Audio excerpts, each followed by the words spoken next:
अति महत्वनी एक टूंक नोंध हवे शीखवानी छे। दरेक विद्यार्थी समझता जाए अने मोढे करता जाए। आदर्श प्रश्नावलीना लक्षणों समझावो। सारी प्रश्नावली तैयार करती वखते ध्यानमा राखवाना मुद्दा जणावो। बे रीते आ प्रश्न पूछी शकाय। आदर्श प्रश्नावलीना लक्षणों जणावो अथवा सारी प्रश्नावली तैयार करती वखते ध्यानमा राखवाना मुद्दा जणावो।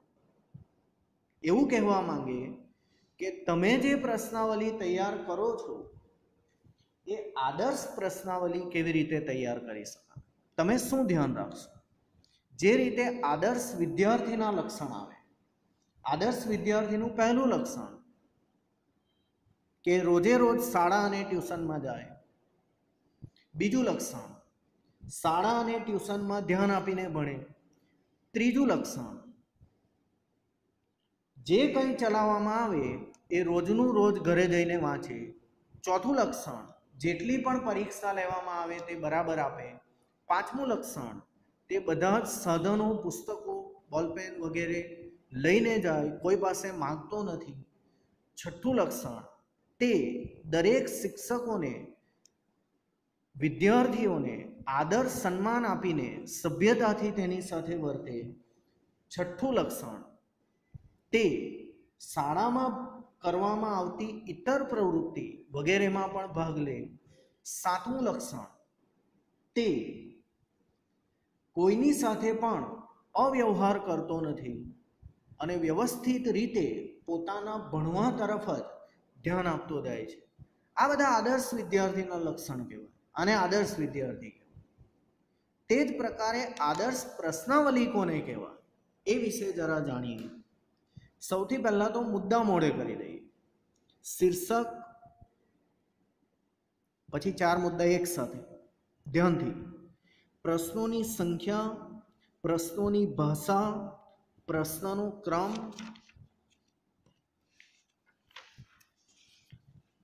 अने प्रश्नोनी लंबाई। एक बार फरीथी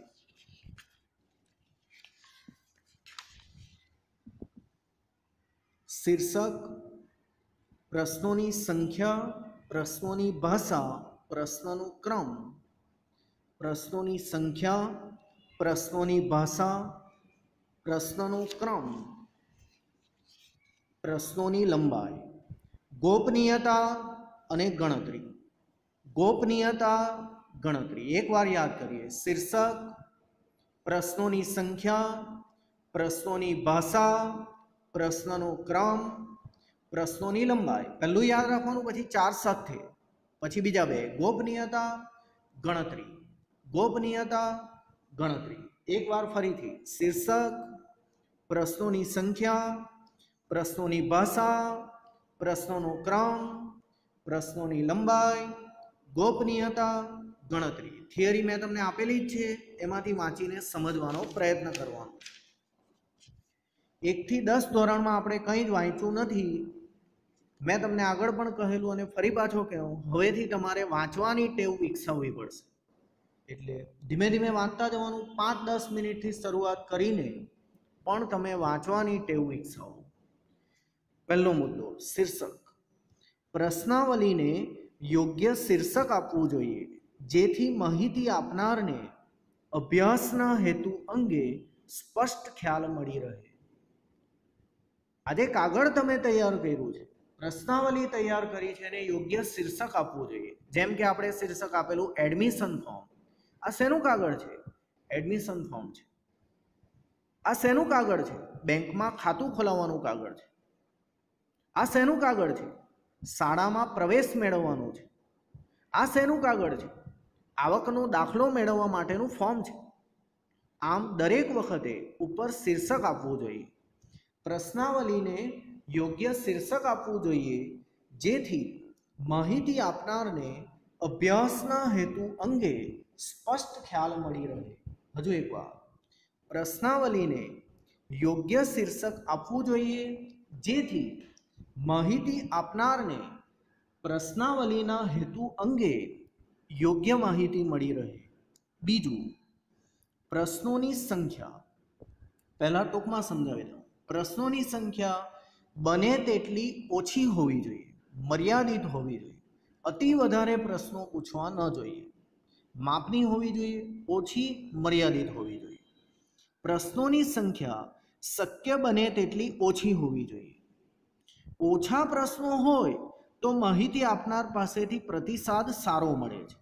વધુ પ્રશ્નો માહિતી આપનારને બિન ઉત્સાહિત કરે છે. હા, સ્વાભાવિક વાત છે. તમે કોઈ ટ્રેનમાં મુસાફરી કરતા હો અને બાજુવાળાને 2-3 પ્રશ્નો પૂછો તો સારું, પણ તમે પછી એને પ્રશ્ન જ પૂછ્યા કરો, પ્રશ્ન જ પૂછ્યા કરો, પ્રશ્ન જ પૂછ્યા કરો, પ્રશ્ન જ પૂછ્યા કરો, તો એ કંટાળી જાય અને તમારી સાથે બોલવાનું બંધ કરીને બાજુના કમ્પાર્ટમેન્ટમાં જતો રહે. એ બિન ઉત્સાહિત થઈ જાય કે આ શું, આ તો 1-2 પ્રશ્ન નહીં, આખું ક્વેશ્ચન પેપર પૂછાઈ ગયું, આ શું છે, એમ કરીને બાજુવાળો મુસાફર બાજુના કમ્પાર્ટમેન્ટમાં જતો રહે છે. તેથી મને આવડી ગયું છે, બને તેટલી ઓછી રાખવાની. ઓછી રાખે તો શું થાય ને વધારે રાખે તો શું? પ્રશ્નોની સંખ્યા ઓછી રાખે તો પ્રતિસાદ સારો મળે. 2-3 જ પ્રશ્નો પૂછો તો સામેવાળો જવાબ આપે, પણ પછી 2-3 પ્રશ્નને બદલે આખું ક્વેશ્ચન પેપર જ પૂછી કાઢો તો એ કંટાળી જાય છે અને ભાગી જાય છે. જો પ્રશ્નોની સંખ્યા વધુ હોય તો તે પ્રશ્નાવલીને જુદા જુદા વિભાગોમાં વહેંચવી જોઈએ. તમારે બહુ બધા પ્રશ્નો પૂછવા જ હોય બાજુવાળાને, તો 2-3 હમણાં પૂછવાના, પછી બીજા 2-3 સ્ટેશન જાય પછી બીજા 2-3 પૂછવાના, 2-3 સ્ટેશન જાય પછી બીજા 2-3 પૂછવાના. સામટા 9 પ્રશ્નો પૂછો તો એ 9 જ સેકન્ડમાં તમારી પાસેથી ભાગી જશે. તેથી એકદમ સરળતાથી મને આવડી ગયું છે. પ્રશ્નાવલીમાં પ્રશ્નોની સંખ્યા શક્ય એટલી ઓછી રાખવી જોઈએ. જો પ્રશ્નોની સંખ્યા ઓછી હોય તો સામેના વ્યક્તિ પાસેથી એટલે કે ઉત્તર આપનાર પાસેથી પ્રતિસાદ સારો મળે છે. પરંતુ જો પ્રશ્નોની સંખ્યા વધારે હોય તો તે ઉત્તર આપનારને બિન ઉત્સાહિત કરે છે અને તમારે કદાચ વધારે પ્રશ્નો પૂછવા જ હોય તો તેને જુદા જુદા વિભાગોમાં વહેંચી દેવા જોઈએ. એકવાર હજુ, પ્રશ્નોની સંખ્યા શક્ય એટલી ઓછી હોવી જોઈએ. જો ઓછી સંખ્યા હોય તો સામેવાળા પાસે પ્રતિસાદ સારો મળે છે. જો વધારે સંખ્યા હોય તો તે માહિતી આપનારને બિન ઉત્સાહિત કરે છે. અને તમારે જો પ્રશ્નો વધારે પૂછવા જ હોય તો તેને જુદા જુદા વિભાગોમાં વહેંચી દેવી જોઈએ. નેક્સ્ટ, પ્રશ્નોની ભાષા. એ તો તમને આવડી જવાનું. ભાષા કેવી હોવી જોઈએ? સરળ હોવી જોઈએ. સામેવાળાને સમજાય તેવી હોવી જોઈએ. સામેવાળાને ગૂંચવણમાં મૂકી દે એવી ભાષા ન હોવી જોઈએ. સરળ, ટૂંકા અને સ્પષ્ટ પ્રશ્નો પૂછવા જોઈએ, જેથી ઉત્તરદાતા પ્રશ્નોને સમજીને સરળતાથી ઉત્તર આપી શકે. અસ્પષ્ટ કે દ્વિઅર્થી પ્રશ્નો પૂછવા ન જોઈએ. મને આવડી ગયું છે. સરળ, ટૂંકા અને સ્પષ્ટ પ્રશ્નો પૂછવા જોઈએ, જેથી ઉત્તરદાતા એટલે કે સામેવાળો, માહિતી આપનાર, જવાબ આપનાર, જેને આપણે પૂછીએ છીએ તે પ્રશ્નોને સમજીને સરળતાથી ઉત્તર આપી શકે છે. અસ્પષ્ટ એટલે કે સામેનાને સમજાય જ નહીં તેવા કે દ્વિઅર્થી, 2 અર્થવાળા પ્રશ્નો પૂછવા ન જોઈએ.